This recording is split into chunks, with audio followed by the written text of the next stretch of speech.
katar nilai sim karai bat ba kane kalong katkum ka order na ka Ministry of Health ka ba ong ba ki age group ki bangide ban target nengkong kalong 45 years and above. Kata kadi ka target ka bang ibu ba menta mday syu tang ya ki frontliners mday syu tang yano rementang inya ki public ba kani ka vaccination ya ki sau po sans dem shanen ba kin ay ya ka vaccination ba ki they ban get themselves vaccinated at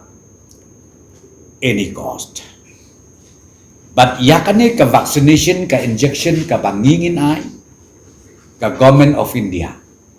kam charge door AA kas di government lu kam charge door AA yakane ka injection ka sorkar kan IA leni kan I inject A ya bro ar dos kabut ka dos ka benengkong bat kumjuru aga dos ka bar